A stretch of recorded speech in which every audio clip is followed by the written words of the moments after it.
Vem comigo nesse vídeo que eu vou te contar tudo o que você precisa saber sobre essa nova fase da DC.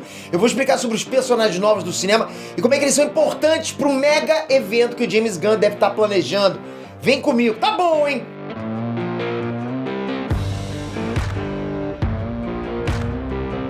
Calma aí que antes da gente mergulhar no vídeo tem uma confissão pra fazer, de verdade. Eu passei um tempão, né, chateado, olhando no espelho, quando vi que meu cabelo tava afinando, que de vez em quando dá uma afinadinha.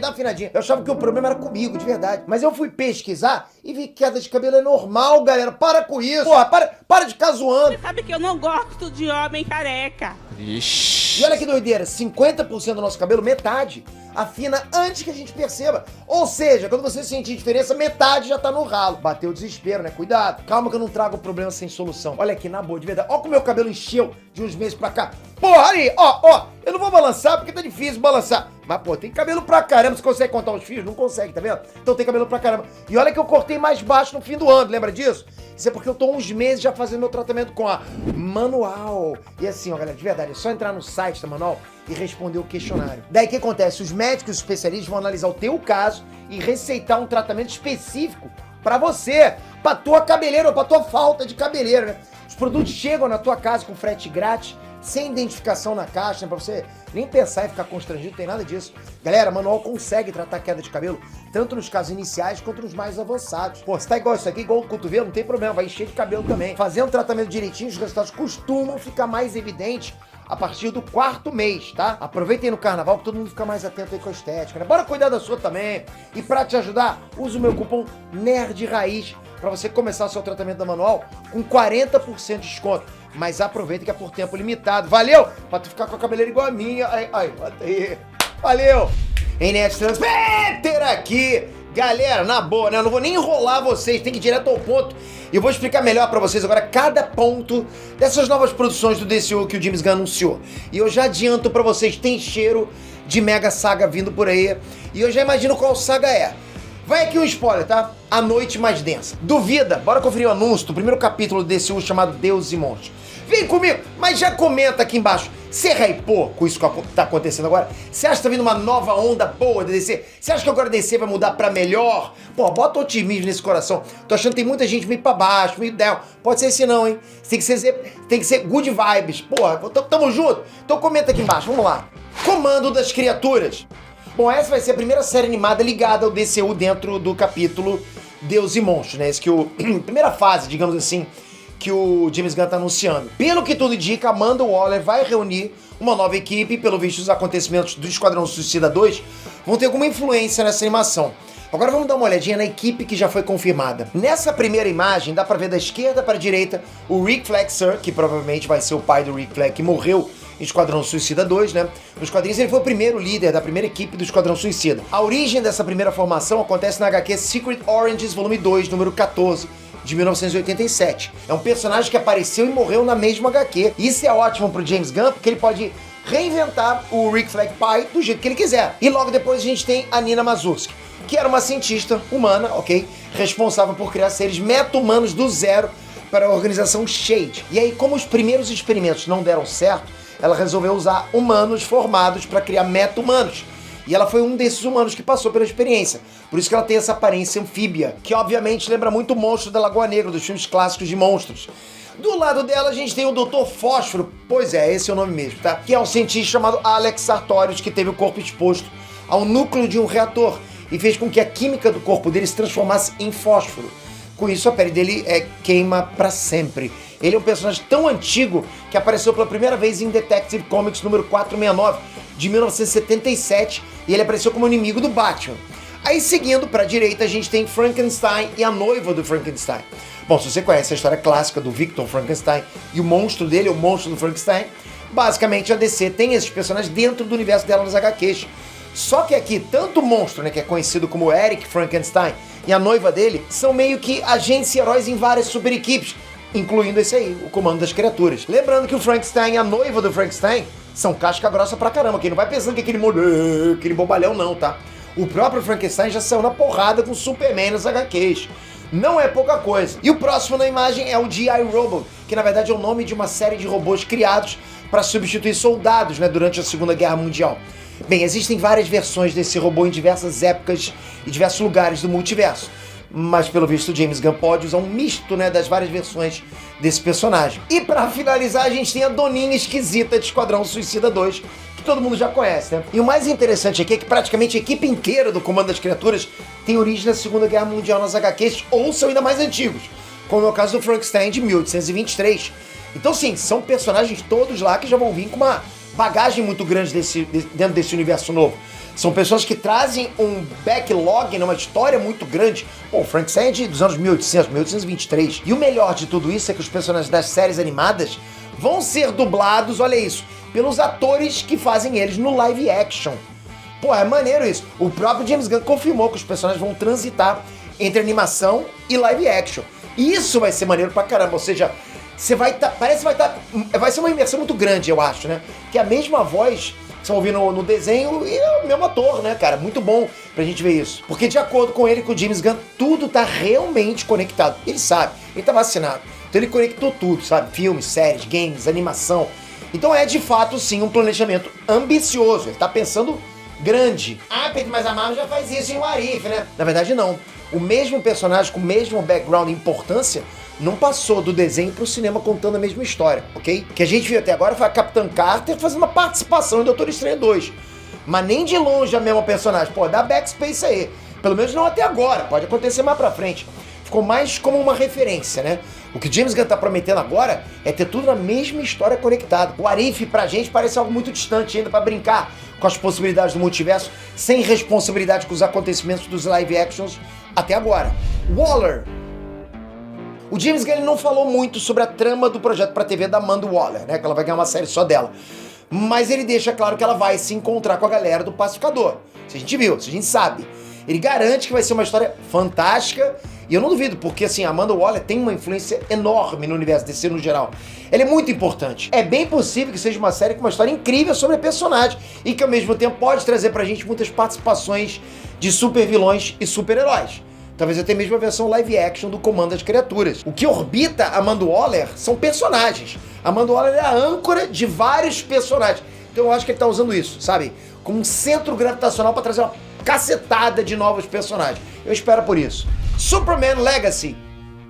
Deu pra ver que o James Gunn vai apostar em muitas histórias que a galera que é fã de HQs não conhece. Mas ele deixou claro que o pontapé inicial mesmo desse universo vai ser Superman Legacy.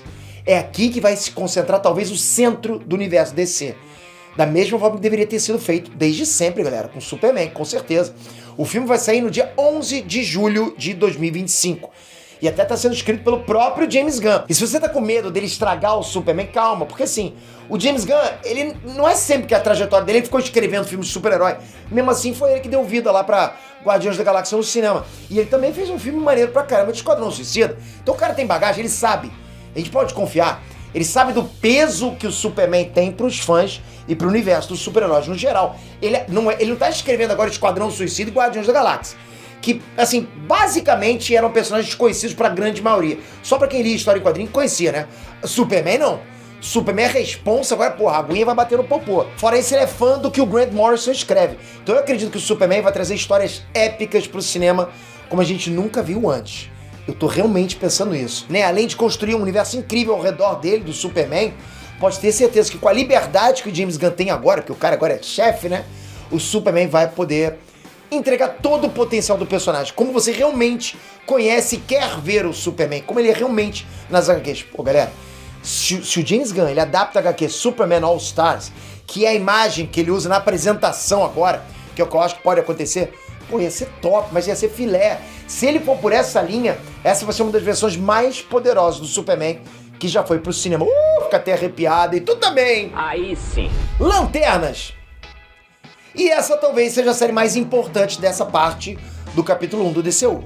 Lanterns, né? Ou Lanternas, não sei se vai ser Lanternas no Brasil, acredito que sim, né? Vai ser uma série policial, né? Segundo o que o James Gunn comentou, com o Hal Jordan e John Stewart usando a Terra como a delegacia deles, né? Ou seja, eles vão policiar a galáxia usando a delegacia na Terra. E aí nisso, enquanto eles vigiam o planeta, eles vão descobrir um mistério aterrorizante que vai estar ligado à história do DCU. O legal aqui, galera, é que ele comparou isso com a True Detective. E quem assistiu a série sabe como é que a atmosfera lá é pesada. Tu assistiu essa série, True Detective, maneiro pra caramba. Um clima pesado de mistério, de descoberta, detetive mesmo, sabe? Por isso, nada me tira da cabeça que esse mistério vai ser o início de um mega evento do DCU. Provavelmente a noite mais densa. O James Gunn com certeza vai preparar o terreno pra gente. Vai fazer cada um de nós aqui se familiarizar com os personagens, enquanto ele cria do lado de fora algo terrível pra acontecer no futuro. Com certeza ele vai fazer isso. Plantando sementinha, ele sabe como funciona. E nada melhor do que colocar 2 lanternas verdes pra investigar isso no plano de fundo do DCU. Na boa, eu tô muito hypado pra essa série. Galera, finalmente Lanterna Verde vai aparecer e de quebra a gente vai ter 2 dos maiores Lanternas Verdes da história. Bom, finalmente não, mas você entendeu. É quase um finalmente, né? The Authority. Você pode nunca ter ouvido falar de Authority, mas parte do que você conheceu dos Vingadores na primeira fase do UCM tem ligação com The Authority. Eu vou explicar por quê.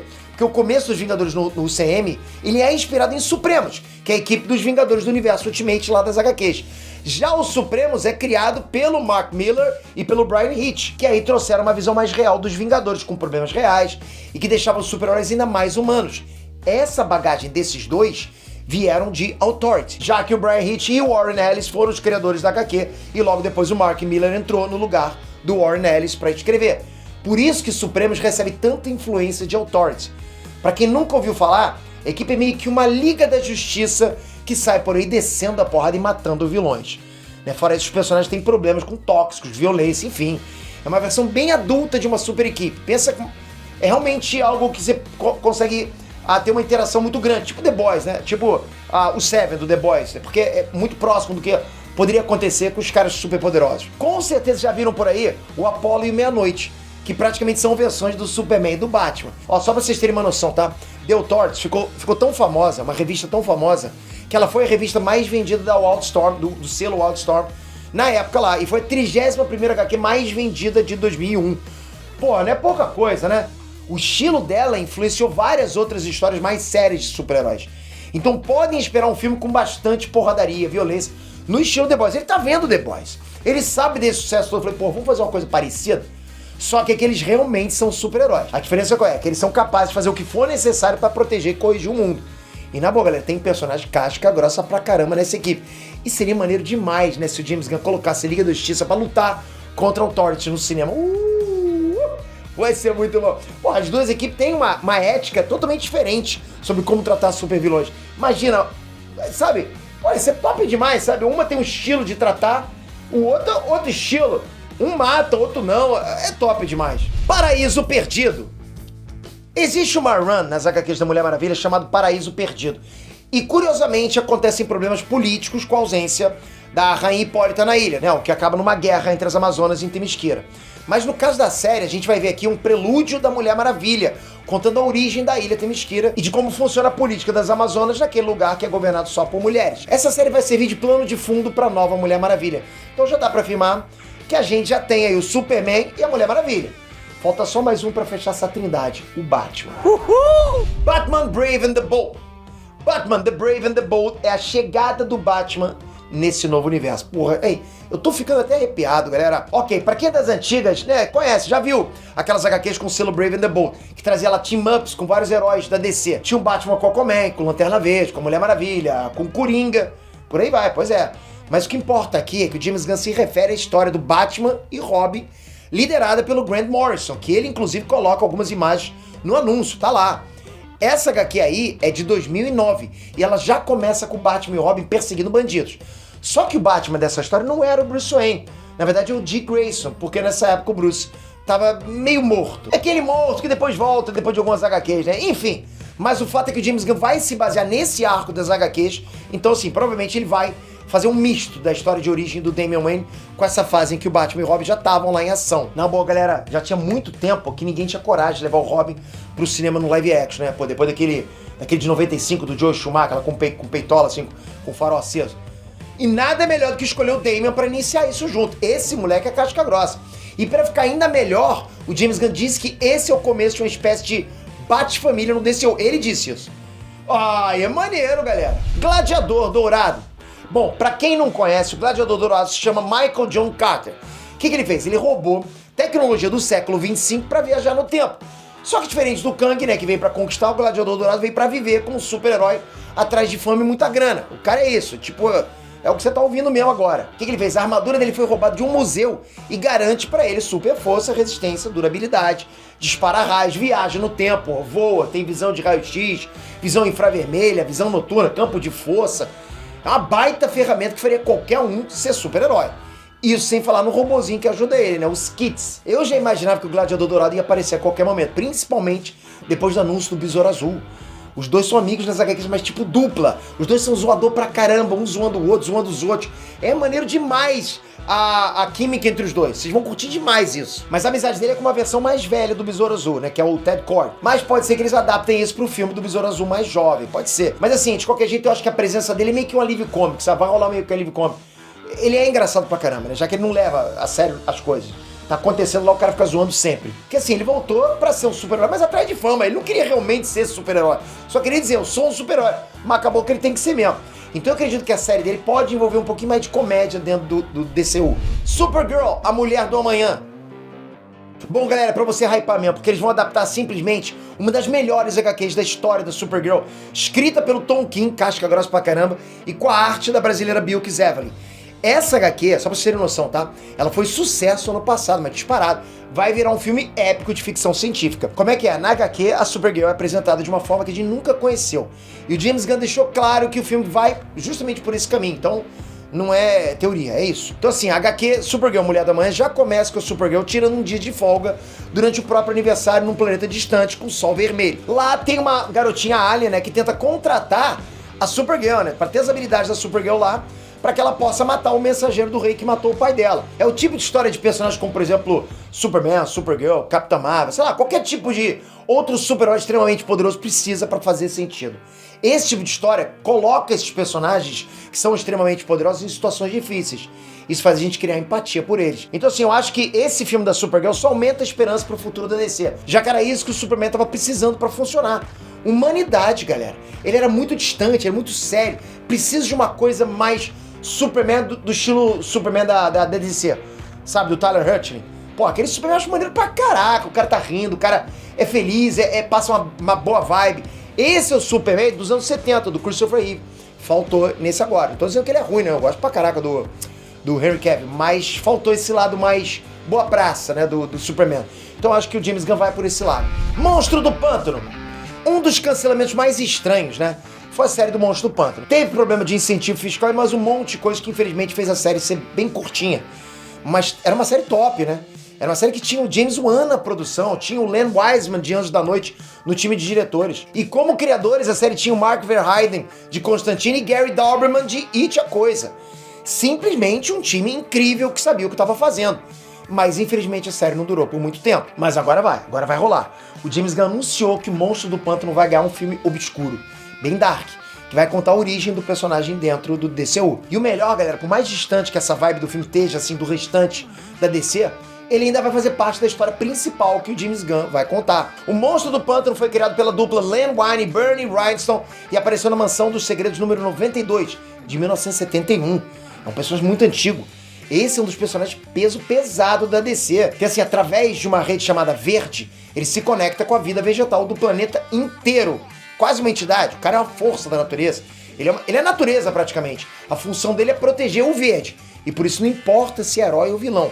Se ameaçar o verde, ele parte pra cima. E assim, galera, por muito tempo o Monstro do Pântano achava que era um cientista chamado Alec Holland, né, que morreu e acabou passando as memórias dele pras plantas que viviam no pântano. Mas ele era só uma massa de plantas que acreditavam ser Alec Holland. Mas essa história vocês podem conhecer depois, né? O importante aqui é que o James Gunn tem um papel importante pro personagem dentro da história principal do DCU. Ele disse isso.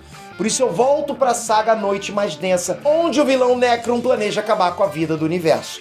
É um mega evento da DC e reúne praticamente todos os super-heróis da época. E nada me tira da cabeça que a série dos Lanternas vai se conectar justamente com esse evento. E lá pro final dessa saga, o Monstro do Pântano vai acabar sendo corrompido pelas energias do Necron, né? Igual aconteceu nas HQs da saga que veio depois, inclusive, chamado Dia Mais Claro. No geral, vai ser maneiro demais ver o Monstro do Pântano em ação. Vocês vão curtir demais, principalmente se ele enfrentar algum super vilão ou super-herói, como por exemplo Superman. Isso já rolou nos quadrinhos e foi maneiro pra caramba. O Monstro do Pântano é uma baita entidade poderosa, praticamente um deus, se você comparar assim com vários outros super-heróis. Enfim, galera, os planos do James Gunn podem não ter impressionado muita gente. Uma galera com certeza estava esperando ouvir falar de uma Liga da Justiça, né? E não do Comando das Criaturas. Mas vai por mim, a DC Comics é tão rica quanto a Marvel em personagens. E infelizmente até agora a gente não teve a oportunidade de conhecer mais desse universo no cinema, de conhecer essa riqueza toda de personagens. A Marvel tá na frente com relação a isso, né? A quantidade de personagens. Mas agora as coisas mudaram. Eu vou acreditar que o James Gunn vai fazer um bom trabalho. E vocês? Comentem! Toca aqui agora, se inscreve no canal, ativa o sininho. Porra, galera, não é possível. Ativa esse sininho pra você ser notificado. Esse é um site portal nerdístico, multiversal, masterfact. Se você estiver fora, você vai ficar fora das notícias. Tô falando pra vocês. Que a gente consome, passa pra vocês. Obrigado, galera. Tamo junto pra caramba nessa fama. Tamo junto, espero você no próximo vídeo. Valeu! Fui!